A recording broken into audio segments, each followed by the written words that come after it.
और आ गए मुंह उठा के। हाँ मुझे पता है कि सालों तुम तो पूछने वाले हो नहीं कि कहाँ मर गया था ये पिछले 2 दिनों तक, बट तुम नहीं पूछोगे फिर भी मैं बताऊंगा कि पिछले 2 दिनों तक मैं छुट्टी पर था। एंड यार मैं सही बोलूंगा, 2 दिनों की छुट्टी भाई कोई छुट्टी नहीं होती। एंड ये 2 दिन तो भाई रोड सड़क पर लड़कियां ताड़ने में ही निकल गया ये 2 दिन तो। एंड कसम से गांजा मार के लाइट देखना ना सबसे बेस्ट टाइम पास है। अगर तुम्हें टाइम स्किप करना है ना 2 दिन 3 दिन एक हफ्ता भी, भाई सबसे बेस्ट टाइम स्किप है। खैर यार I am back with football news and थोड़ा सा match review and match preview की बात करेंगे आज, क्योंकि हमारे दोनों ही चिराग मैनचेस्टर यूनाइटेड और रियल मैड्रिड की मैच है आज, चैंपियंस लीग की नाइट है आज, तो बात करेंगे उन सब पे भी। एंड यार आते हैं आज सीधे सबसे पहले मैच के ऊपर, जो कि हुई है अल हिलाल और मुंबई सिटी एफसी के बीच में। एसीएल का थर्ड मैच था दोनों ही टीमों का। एंड यार देखो इस मैच के बारे में मैं पहले बात नहीं करने वाला था। मुझे पता था कि मुंबई सिटी एफसी कितना ही बेकार खेलने वाली है एंड क्या रिजल्ट्स होने वाले हैं, तो ये मैच को बस मैं उसी हिसाब से देख रहा था कि भाई एटलीस्ट थोड़ा सा फाइटिंग स्पिरिट भी दिखा दो। लेकिन यार कल जो स्पिरिट इन्होंने दिखाई है, कसम से स्पिरिट एनिमली मेरा अंदर का मर गया कि मुंबई सिटी एफसी ऐसा भी खेल सकती है। मैंने बिलीव ही नहीं करा था कल, इतना महारद्दड़ परफॉर्मेंस थी कल मुंबई सिटी एफसी की। एंड दोनों ही टीम की तुम बोलोगे तो on and bang average performance थी। अल हिलाल को भी कुछ बहुत ज्यादा करने की जरूरत ही नहीं थी, बिकॉज उनको जरूरत ही नहीं पड़ी भाई। सीधा सा बात है, मुंबई सिटी एफसी कुछ कर ही नहीं रही थी, कोई फाइट ही नहीं दे रही थी, वो दिखे ही नहीं 90 मिनट तक सीधा सा फील्ड पर। एंड अल हिलाल आपस में ही खेल रहे थे, वो उन्होंने ना बॉल पास करी ना उनको कोई चैलेंज करने आया पूरे 90 मिनट तक। खैर यार मैच की थोड़ी सी बात कर लेते हैं, बिकॉज मैं सोच रहा हूं कि भाई एक चीज मैं बोलूंगा कि इंडियन फुटबॉल रेडी नहीं है टॉप लेवल के लिए। एंड तुम्हें मैं बता देता हूं ऐसा क्यों है। कल अगर तुम मुंबई सिटी एफसी के मैच को थोड़ा सा ध्यान से तुम देखोगे तो तुम्हें एक चीज समझ में आएगी, लैक ऑफ कोऑर्डिनेशन। यार देखो सीधा सा बात है कि मुंबई सिटी एफसी में कल जो सबसे बड़ी चीज की कमी थी वो थी कोऑर्डिनेशन का ना होना। पूरे 90 minute it was literally like वो होते हैं ना चौथी पांचवी के लौंडे होते हैं, छोटी छोटी निक्कर पहन के खेलते हैं, रोड पे दौड़ते रहते हैं, वो एक दूसरे पे पत्थर फेंकने वाली कहानी होती है। एंड क्रिकेट में होता है कि मुझे बैटिंग दो नहीं तो मैं बैट लेके भाग जाऊंगा, वो वाले लौंडे लेजिट कॉलेज के वो होते हैं ना मर्द लोग जो बिल्कुल लंबी लंबी दाढ़ियां रखते हैं और जॉनी डब्बा ने घूमते हैं गले में गिटार टांगे, उन लॉन्डो के साथ खेला है कल। ऐसी परफॉर्मेंस थी मुंबई सिटी एफसी और अल हिलाल की। अल हिलाल जहां कॉलेज के लॉन्डे थे, कॉलेज के मर्द थे, वहीं एमसीएफसी चौथी पांचवी के यो निक्कर पहनने वाले छोटे छोटे लॉन्डे हो रखे थे। इस कदर की परफॉर्मेंस थी कल मुंबई सिटी एफसी की। इतना महावाहियात, कोई कोऑर्डिनेशन नहीं, कोई बॉल पासिंग स्ट्रक्चर नहीं, कोई बिल्डअप स्ट्रक्चर नहीं। ऐसा भी नहीं कि बॉल थ्रू बॉल्स आप निकाल रहे हो या लॉन्ग बॉल्स पे भी एटलीस्ट खेलने की ट्राई कर रहे हो, काउंटर पे भी आप खेलने की ट्राई कर रहे हो आप। अटैकिंग फुटबॉल तो खैर कल अल हिलाल के अगेंस्ट खेलना कोई चांस ही नहीं था मुंबई सिटी एफसी का, बट एटलीस्ट आप काउंटर पे भी गोल मारने की कोशिश कर रहे हो। इनने 90 मिनट तक कुछ नहीं करा है फील्ड पर, लेजिट बता रहा हूं कुछ नहीं करा है। एक चांसेस तक क्रिएट ना कर पाई ये लोग अल हिलाल के अगेंस्ट। तुम चांस गोल तो छोड़ो, गोल तो दूर की बात है। कल विंगर्स के परफॉर्मेंस की बात करो, इतना महावाहियात कल परफॉर्मेंस आया। छोड़ो यार, देखो मिडफील्ड और डिफेंस तो चलो एक सेकंड को तुम सोच भी सकते हो कि भाई बर्बाद खेलिए, लेकिन अटैकर से तुम एक्सपेक्ट करते हो कि एटलीस्ट वो तो चांसेस क्रिएट करेंगे। कल वो भी नहीं दिखा मुंबई सिटी एफसी का। एंड मिडफील्ड डिफेंस तो मैंने पहले ही बोला कि भाई उनका तो खत्म ही हिसाब था, वो तो खेले ही नहीं है कल, वो टहलने गए थे पिच पर, सीरियसली बता रहा हूं। एंड भाई यार कल शुक्र मनाओ कि नेमार नहीं खेला है, बिकॉज अगर कल नेमार खेलता उसके अकेले के 6 गोल्स होते कल। लेजिट मैं बता रहा हूं, इतना जगह इतना स्पेस दे रखा था कल मुंबई सिटी एफसी ने।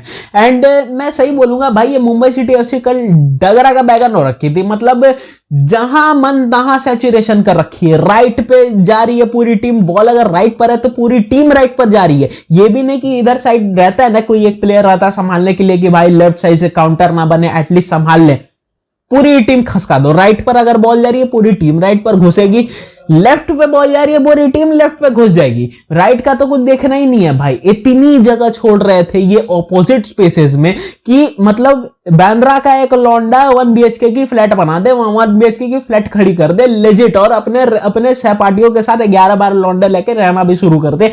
इतनी खाली जगह कल छोड़ रखी थी अपने ऑपोजिट स्पेसेस में, एंड एक्सप्लॉइट कर गई अल हिलाल को। क्या चाहिए मित्रों, इसको क्या चाहिए था? उन स्पेसेस में रन लगाने का मौका, दौड़ा, बॉल पास आई, मार दिया, कोई चांस ही नहीं, कोई मतलब कोई फाइट ही नहीं दिखानी पड़ी कल अल हिलाल को। एक सेकंड के लिए वो उन्होंने ये नहीं दिखाया कि अल हिलाल एक्चुअली इस मैच को सीरियसली खेल रही है, बिकॉज उनको सीरियसली खेलने की अगर जरूरत पड़ती, इन केस अगर जरूरत पड़ती तो फिर तो फाड़ ही देते, फिर तो चांस ही नहीं था मुंबई सिटी एफसी का एक सेकंड के लिए भी। खैर यार मैं ओवरऑल बोलूंगा कि वही है, बेकार परफॉर्मेंस है, मैं दोबारा ही रिपीट कर रहा हूं कि बेकार ही परफॉर्मेंस थी। एंड अगर यहां से मुंबई सिटी एफसी को एटलीस्ट थोड़ा सा भी अगर इज्जत से खत्म करना है तो फिर वो तो माउंट एवरेस्ट का पहाड़ ही है, क्योंकि भाई एमसीएफसी का ऐसा परफॉर्मेंस तो मैंने मतलब तुम कह सकते हो पिछले 5 साल में एक आधी बार देखा है। एंड इतनी वाहियात परफॉर्मेंस तो एमसीएफसी की एसीएल में भाई जमाना हो गया, क्योंकि जमाने में एमसीएफसी क्वालिफाई करी है। ये यार माना करते 8 मिनट बोल ही गया उन पर। यार आते हैं सीधा अपने मैनचेस्टर यूनाइटेड अपने पहले चिराग के पहले आज जो मैच होने वाला है एफसी कोपेनहेगन के अगेंस्ट यूसीएल नाइट्स में, उस मैच के प्रीव्यू पर।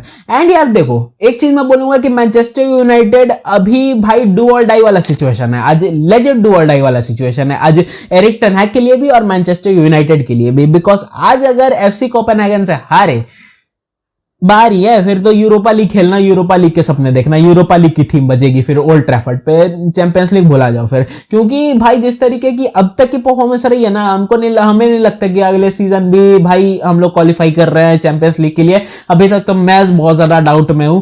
एंड यार द थिंग इज इस सीजन अगर हमें चैंपियंस लीग में एटलीस्ट आगे तक क्वालिफाइंग राउंड्स में एटलीस्ट हमें खेलना है और नॉकआउट राउंड्स तक अगर पहुंचना है तो ये आज का मैच जीतना ओल्ड ट्रैफर्ड पर बहुत ज्यादा जरूरी है। एंड सबसे पहले तो यार मैं एक चीज बोलूंगा कि मैनचेस्टर यूनाइटेड और एरिक टेन हैग के लिए अड्डू और डाई है। एंड भाई करना ही पड़ेगा, अगर नहीं करेंगे आप तो फिर एरिक टेन हैग तो फिर खत्म ही है। क्योंकि द थिंग इज तुम्हें एक चीज समझनी पड़ेगी कि एरिक टेन हैग के ऊपर अब धीरे धीरे तलवार लटक रही है। बिकॉज कल के ही डेट में सबसे पहले न्यूज आई थी कि भाई देखो यार अगर सर जिम रैटक्लिफ आते और उन्होंने अगर सोचा कि भाई एरिक टेन हैग हमारे लिए नहीं जम रहा है, एरिक टेन हैग को जॉब से निकालना है, तो सबसे पहला जो हमारा कैंडिडेट है मैनचेस्टर यूनाइटेड का मैनेजर नेक्स्ट बनने के लिए वो होगा ग्राहम पॉटर। मतलब बर्बादी कर दो इस क्लब को, लेजेंड सोच के ही हैं, अलग ही 7.5 चल रही है शनि की इस क्लब के ऊपर, ये चीज मैं बोलूंगा भाई। खैर अगर आज तुम बात करोगे टीम की तो यार आज कासेमीरो नहीं खेलेगा, आज रिगुएलोन नहीं है, आज वरान नहीं है, आज लिचा नहीं है, आज तुम कह सकते हो कि बेसिक टीम तो है नहीं। एंड अटैक में भी भाई हम लोग स्कॉट मैकटोमिने पर बहुत ज्यादा डिपेंडेंट है एंड हैरी मैग्वायर पर डिफेंस में बहुत ज्यादा डिपेंडेंट है। मतलब तुम कह सकते हो रिडेम्पशन तो नेक्स्ट लेवल ही चल रही है इस क्लब के साथ, रिडेम्पशन आर्क तो भयानक ही चल रहा है। मतलब ये वन पीस को फेल कर दे, वन पीस और ड्रैगन बॉल जी को फेल कर दे, इतनी तगड़ी रिडेम्पशन आर्क चल रही है इनमें। एंड यार मैं बोलूंगा कि भाई अटैक को थोड़ा सा आज भरोसा दिखाना पड़ेगा, थोड़ा सा रैशफोर्ड को करना पड़ेगा, अपने पॉइंट से थोड़ा ज्यादा परफॉर्मेंस देना पड़ेगा। बिकॉज आज अगर हारे तो भाई छिछी थुथु ही है, फिर तो फिर खत्म ही है मैनचेस्टर यूनाइटेड, भाई जीरो ही है फिर तो।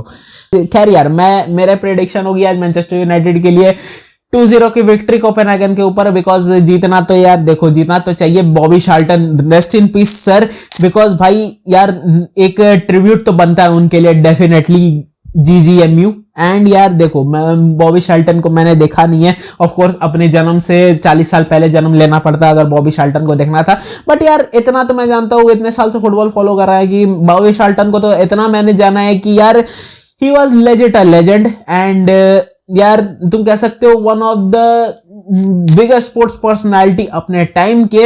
एंड यार तुम कहते हो ना क्रिकेट एक जमाने में हुआ करता कि जेंटलमैन्स गेम, फुटबॉल एक जमाने में हुआ करता था कि जेंटलमैन्स गेम है। एंड जेंटलमैन थे ये बॉबी शार्ल्टन, लेजेंड जेंटलमैन थे इस मैनचेस्टर यूनाइटेड के। एंड जितने भी लोगों ने, मैं एक चीज देखा कि जितने भी लोगों ने बॉबी शार्ल्टन के बारे में सुना सब ने ही दुख प्रकट किया है भाई।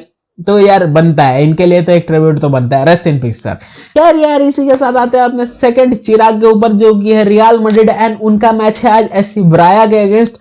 एंड देखो एससी ब्राया एक ऐसी टीम है ना जो किसी भी मोमेंट पे मैच पलटना जानती है। द थिंग इज तुम्हें एक चीज समझना पड़ेगा कि रियल मैड्रिड ओवर कॉन्फिडेंस में तो ना जाए, बिकॉज अभी बहुत तगड़े मैचेस है। एंड यूसीएल नाइट्स में कब मैचेस चेंज हो जाए तुम भी नहीं पता, मतलब लेजिट यमराज भी नहीं पता लगा सकता कि कब किसकी बलि चढ़ेगी। तो ऐसे में रियल मैड्रिड को ओवर कॉन्फिडेंस नहीं होना है। And the thing is SC Braga के अगेंस्ट हम लोग मैच निकाल सकते हैं। ऑफ कोर्स मैं तो बिलीव कर रहा हूं कि रियल मैड्रिड जीतेगी।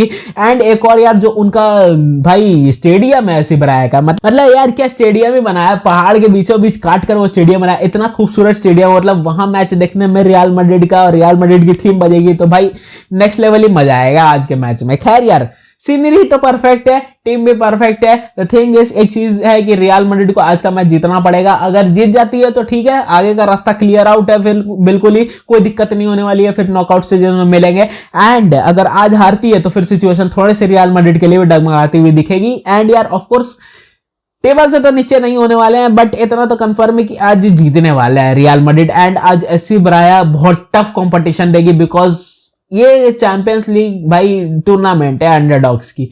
एंड अंडरडॉग्स हमेशा ही बहुत तगड़ा परफॉर्मेंस करता है। तुम न्यूकासल और पीएसजी का मैच का एग्जांपल तुम बहुत अच्छे से ले सकते हो। The thing is, over confidence में ना रहे रियल मैड्रिड तो जीत जाएगी बहुत आराम से, लेकिन अगर इन केस ओवर कॉन्फिडेंस आ गया तो फिर तो पहला जाएंगे, फिर तो बचना ही नहीं है। खैर यार, अब थोड़ा सा न्यूज सेक्शन पर भी आ जाते हैं, बिकॉज पिछले 2 दिनों में रूमर्स तो बहुत तगड़े लेवल की आग लगी है, मतलब जंगल की आग दी। एंड जो एक रूमर जो सबसे तगड़े लेवल से फैली है वो है जमाल मुसियाला को लेकर। अब देखो, जमाल मुसियाला का बायर्न के साथ तुम जानते हो कि थोड़ा सा अनबन चल रहा है। एंड हो सकता है in case there is a chance कि जमाल मुसियाला नेक्स्ट समर भाई बायर्न को छोड़कर जाए, बिकॉज द थिंग इज, वो एक कांस्टेंट वो होता है ना, प्लेइंग टाइम मिलना, कि भाई आप यंगस्टर हो तो आपको कांस्टेंट प्लेइंग टाइम मिलना चाहिए एंड पूरे 90 मिनट मिलने चाहिए खेलने के लिए। तो यार जमाल मुसियाला के साथ थोड़ी सी वो दिक्कत हो रही है, क्योंकि जोशुआ किमिक और गोरेट्स्का दोनों पर्टिकुलर बेसिस पे शुरू ही कर रहे हैं, तो जमाल मुसियाला को थोड़े से प्ले टाइम की दिक्कत हो रही है। एंड ऐसे में हो सकता है, देयर इज अ चांस, मतलब अभी तक फिक्स नहीं है, but there is a chance कि जमाल मुसियाला बायर्न को छोड़कर जाए नेक्स्ट समर। तो ऐसे में अब मुसियाला ने खुद ही बोला है कि भाई रियल मैड्रिड मेरे लिए अब टॉप है, मतलब मैं अगर जाऊंगा कहीं तो वो रियल मैड्रिड ही होगी। एंड मैनचेस्टर सिटी अभी पूरे नजर गड़ा के बैठी है कि जमाल मुसियाला किसी तरीके से उस नीली जर्सी में दिख जाए, बिकॉज द थिंग इज, अगर पेप गार्दियोला की तुम ओवरऑल पिछले कुछ समय से प्ले बिल्डअप और टीम बिल्डअप की थोड़ी सी स्ट्रेटेजी की तुम बात करोगे तो एक ऐसी टीम बना रहा है पेप गार्दियोला जो थोड़ी सी टैक्टिकली इक्विप्ड है एंड बॉल पासिंग स्ट्रक्चर में बहुत ज्यादा ही इंटैक्ट रहने वाली है। तो उस कंडीशन में जमाल मुसियाला उनका सेंटर अटैक मिडफील्डर होगा, भाई कदर ही मचा देगी लेजिट मैन सिटी। तो ऐसे में मैन सिटी तो तैयार है मुसियाला को साइन करने के लिए, बट क्या मुसियाला जाएगा मैन सिटी रियल मैड्रिड की ऑफर को छोड़कर? बिकॉज रियल मैड्रिड भी रेडी हो जाएगी अगर सच में उसने बोला तो। एंड ये एक बैटल नेक्स्ट समर में देखने लायक होगी between man city and real Madrid.